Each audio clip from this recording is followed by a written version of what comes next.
Okay, we're live. Well, welcome to another magnificent induction ceremony to the Peoplevox Hall of Fame. Leo here, of course. I've got Ollie Rhodes on the line. Ollie, how you doing? Good, thank you. Today we are really excited to welcome someone from Hatton Model Railways, of course, founded in 1946 by Norman Hatton, and say one of the true great British success stories in retail and e-commerce, selling model trains, tracks, accessories, replica cars and trucks. Today's inductee is a man who joined the business in 1999, having initially asked them very politely to build their first website for them.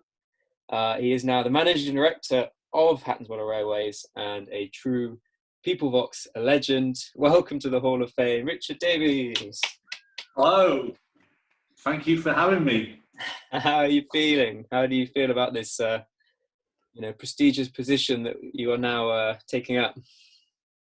Well, I am genuinely flattered, and I kind of, when you've been doing it for this long, it's kind of like you kind of getting the recognition from other people who are in your field. It does actually mean a lot. Like I know you hear a lot of speeches, people say things like that, but I've just realised that it's actually true.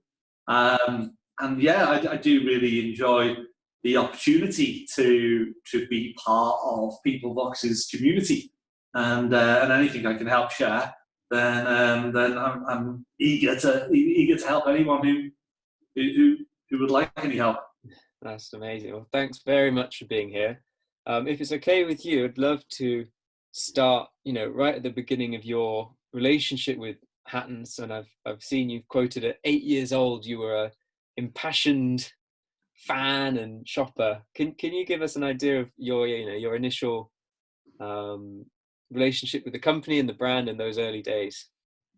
Yeah, well, back in that analog world of the 1980s, my memory of Hattons was actually that my dad was into model railways as well, and he would subscribe to the monthly magazine, The Railway Modeller, and that would arrive, and I remember being in bed and hearing the post box go, and I'd recognise the noise that the Railway Modeller is like a thick magazine. And I would recognise the noise it made because the newspaper would just make a soft kind of landing, but this landed with a thud. Proper And thud, I jumped out of bed and opening the magazine and fighting with my brother to get to be the first one to read it. And it was always the Hattons page that I'd go to first. And that was because Hattons adverts were always the most interesting. And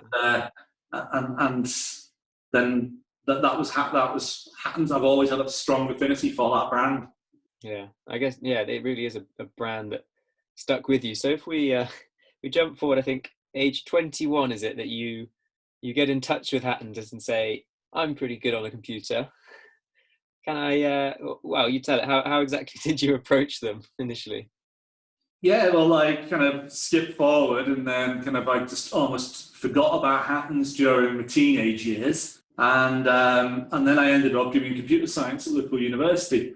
And the student area was Smithdown Road, where Hattons had always been based. I didn't know that. Yeah, and I remember when I in the first year, passing it, and it was almost like a faint memory. So I would have been 19, and a faint memory of Hattons and the past the part it had played in my life before. But then my dad would occasionally ask me to go and buy something from Hattons for him. And then 3 years later, I was buying something for him. And I could just see in this place, it was just this busy little shop, a ringing phone, and 1999, and e-commerce is kicking off. But this company seemed very much like it was still disconnected. Yeah. So rather than buying whatever my dad had asked me to get, I asked if the staff who were working there if they could introduce me to whoever was in charge, and that's what happened then. And then what happened next? So you go ahead and actually build the sort of e-commerce site and start setting up that whole infrastructure that would start to modernize the business.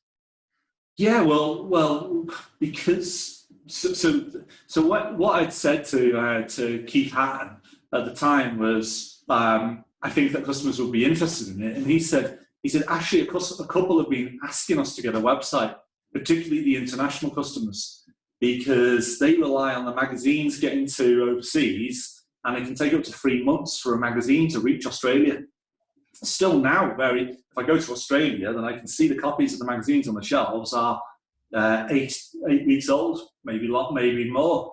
So that was getting photographs, just simple photographs onto the website was the first thing we did.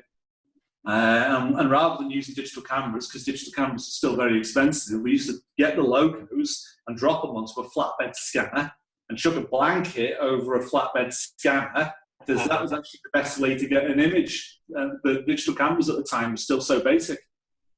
Yeah. And so if you go back in the web history and look on hattons.co.uk, I'm so embarrassed of it, because we just learned to write HTML there and then. But the customers were grateful because it was so much quicker than the past. Yeah, that's an incredible start. I suppose, can you remember a time when you realized that the e-commerce and the online aspect was going to, grow faster than sort of physical retail and even overtake it in terms of orders? That must have been a big kind of moment. Well, when we first added the e-commerce, and then we had it set up to, so I would get an email every single time there was an order placed, and I remember switching on the e-commerce and then having to wait for a couple of days before a customer placed an order. And then I remember the miles, and it was actually really late when I switched off getting those email orders, because even today I still love going down into our packing department and having a look at an order and having a look at the name and address, and then having a look at the customer's history. I still think that you should never lose sight of the individual transactions. Never get too far away from it in terms of aggregated data. Yeah. Anyone who looks at the business through a spreadsheet, they have to be an extremely talented person to just be able to see it through a spreadsheet and still maintain an understanding of what's going on. Yeah, I guess there's definitely, from what we can tell, a real community around Hattons, and your customers, I guess, compared to a lot of other online retail in general, might buy once or twice. But for you, would you say that one of the absolute focuses is on that lifetime relationship with your customers? Yeah, but in a way, I think that we've actually built the brand and built the community through very simple outlook of actually just being operationally very strong and minimizing the products and always looking to exceed the expectations. So essentially, e-commerce is just about good lists of products and understanding the way the user wants to navigate between the lists. And then once you've kind of accepted the order, then you've got to be pretty brisk about getting it to them. And that's what we've always focused on. And we also, but we didn't realize it in the early days, we also over-engineered everything we built. So we never noticed that we were scaling up, because we had always inadvertently provisioned for growth. Yeah. Whereas actually, I think that now I recognize that sometimes we overdid it, but you never realize until you've hit your bottleneck. So yeah, just getting the orders fast out the door has always been the first rule. Answer the emails quickly, answer the phone quickly. It's the very, very basics. Yeah, I guess it's what you have is quite a traditional family name, and the heritage of the company is really crucial.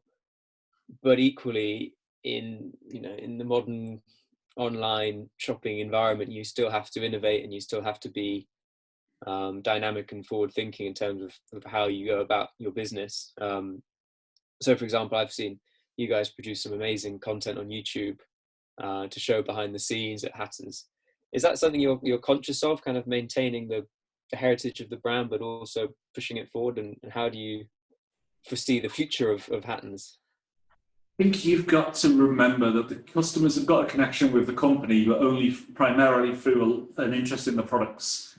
That ultimately, the Hattons are a vehicle to help people connect with the products.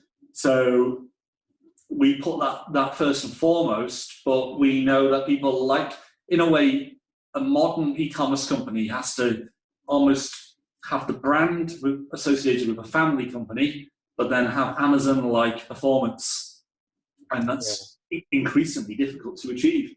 But we find that we are in about the right place with staying on the right line.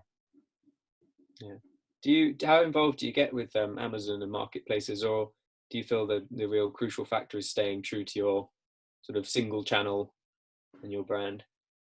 Yeah, I think that in a way you're just giving away a lot of data to Amazon, and I would rather build relationships with people, and I think that there's certainly an opportunity there, but I think that building a strong Hattons brand with the kind of customer who wants to deal with Hattons rather than the Amazon profile of customer is the best route for us. So we've removed our Amazon listings. I don't think we've got anything on Amazon at the moment, and I don't think much on eBay. Yeah, amazing. You've gone pretty deep into the world of Amazon, haven't you? Like you mentioned, I know you've mentioned to me you've been to shows and things in the US. What's your general take on Amazon within e-commerce? My general take is that Amazon is doomed. That the future of e-commerce retail is about boutique retail. And if you like red trainers, then in a few years' time, if you haven't already got a red trainer retailing site that you like buying from, one will probably emerge. And Amazon have bought themselves a huge chunk of e-commerce. But whether it's a loyal following or whether it's just Amazon, you need to think about it as a vending machine. It's the greatest vending machine that anyone ever built. But who enjoys buying from a vending machine? Who has a warm experience when buying from the vending machine? So I've got a lot of respect for what's going on there. How can you not? But in terms of where we are and where the brand is, I feel quite safe. Yeah. I can see that Amazon are will use your data and invade your market, but I don't think that that's the kind of experience that my customers are looking to do. So there's plenty to go around when it comes to e-commerce and the vending machine. I don't know who would want to compete with that. Yeah, that's the two ends of the sliding scale. The ultimate personalization and community feel and sort of real appreciation for a company like you had growing up, versus the ultimate ease and efficiency and practicality, but kind of soulless or heartless. Yeah. I don't think Amazon's anyone's favorite company. That was brilliant. Ollie, I'd love to pull you in on your time with Richard and how you feel he's going to fit into our PeopleVox Hall of Fame. What's the takeaway? So I didn't realize it while I was first speaking with him, when he was first assessing the PeopleVox system. But I started to realize bit by bit. I caught a glimpse of a few spreadsheets that were being produced. And what I quickly started to realize is that Richard is an absolute hoarder of information. He is a person out there who is every day learning new things and bringing all of that together. And the reason he's in the Hall of Fame is actually he's actually had a mindset flip since when I first met him and now. And when I first met him, I think he was hoarding all this information, and it was all very much for Richard's gain and because he was learning stuff to put it into practice. And the mindset flip he's had is he's realized that actually if he hoards all that information and doesn't pass it on or pay it forward, he doesn't get the full value of it in teaching other people so that they can then apply it to their business and learn a lot. And yeah, I think he's flipped that switch. And he's helped a lot of the companies that we work with. I know he's helped a lot of other people in the industry to share that information out there. And I think anyone who's out there, doing that and, passionately teaching other people about e-commerce for their own gain, for no personal gain of his own, I think that deserves a lot of recognition. So yeah, a very, very warm welcome into the PeopleVox Hall of Fame. Very much. Thanks, Richard. Thank you. Yeah, I've really enjoyed working with you guys. I think that you helped open doors to meet people who I kind of wanted to be more like the people who did the testimonies for PeopleVox, and we saw around their places, and they were open with their information. Made me realise that it wasn't necessary to be so guarded. So I love being one of the places when you've got a prospective client. There's someone coming and having a look around here. I like showing off what we've done with it. So I'm looking forward to, I'd still like to always be the number one case study. Excellent. Well, thanks very much for your time, Richard. It's a pleasure to have you, and many successes in the future. Thank you very much.